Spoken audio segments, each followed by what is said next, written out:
Number 1, ब्रह्मांडोद्भव की क्रिया या ब्रह्मांड उत्पत्ति विषयक सिद्धांत यानी कॉस्मोगनी। ब्रह्मांड की उत्पत्ति आज से करीब 15 अरब वर्ष पूर्व हुई, जिसका कोई चश्मदीद गवाह या दृष्टा ना था, ना है। अतः इसकी जानकारी के लिए कुछ सिद्धांतों का अध्ययन करना पड़ता है। ब्रह्मांड की उत्पत्ति से संबंधित अनेक सिद्धांत हैं, किंतु उनमें मुख्यतया 3 सिद्धांत सर्वाधिक प्रचलित हैं। वे हैं नंबर 1, महाविस्फोट सिद्धांत यानी बिग बैंग थ्योरी। नंबर 2, सतत सृष्टि सिद्धांत यानी स्टेडी स्टेट थ्योरी। नंबर 3, दोलन सिद्धांत यानी पल्सेटिंग यूनिवर्स थ्योरी। अब इनका क्रमशः अध्ययन करें। नंबर 1, महाविस्फोट सिद्धांत यानी बिग बैंग थ्योरी। वर्तमान में ब्रह्मांड की उत्पत्ति यानी ओरिजिन ऑफ द यूनिवर्स से संबंधित सर्वाधिक प्रचलित एवं सर्वमान्य सिद्धांत हैं। महाविस्फोट सिद्धांत यानी बिग बैंग थ्योरी, इस सिद्धांत के पूर्व कुछ अन्य परिकल्पनाएं प्रचलित थीं।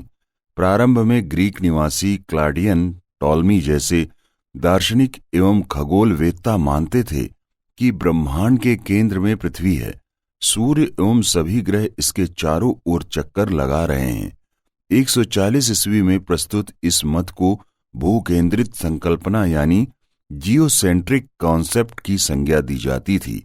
इस मत का खंडन 16वीं शताब्दी में हुआ, जब पोलैंड के निवासी खगोलवेत्ता कॉपरनिकस ने यह मत दिया कि ब्रह्मांड के केंद्र में पृथ्वी नहीं बल्कि सूर्य है। निकोलस कॉपरनिकस ने सर्वप्रथम 1543 में पृथ्वी को ग्रह के रूप में परिभाषित कर सूर्य के चारों ओर चक्कर लगाने यानी रिवॉल्विंग अराउंड द सन की जानकारी दी। इसे सूर्य केंद्रित संकल्पना यानी हेलियोसेंट्रिक कॉन्सेप्ट कहा गया।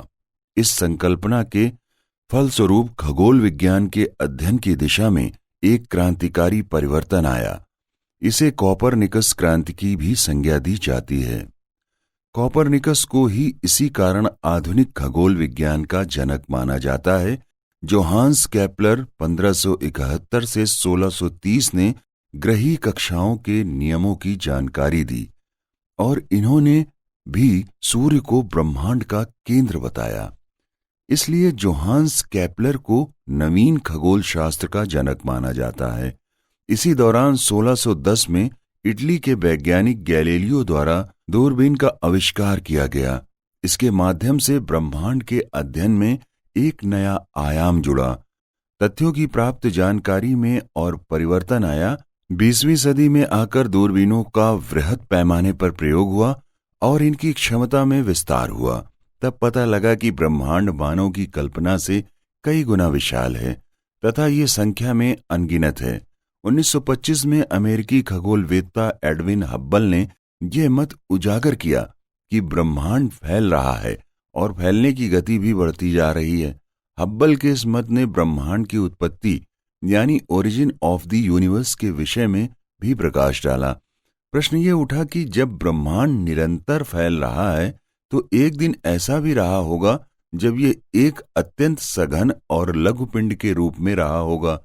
इसी अनुमान को आधार बनाकर बेल्जियम के खगोलवेत्ता एब जॉर्ज लेमेंतर ने 1931 में अपने ब्रह्मांड उत्पत्ति विषयक सिद्धांत का प्रतिपादन किया, जो बिग बैंग सिद्धांत के रूप में प्रचलित हुआ।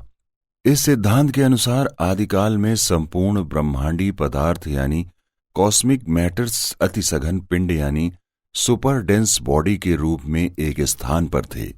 कालांतर में अति उच्च ताप एवं दाब के कारण उस पिंड में विस्फोट हो गया। उस पिंड के विस्फोट यानी कॉस्मिक एक्सप्लोजन से ही ब्रह्मांड की रचना प्रारंभ हुई।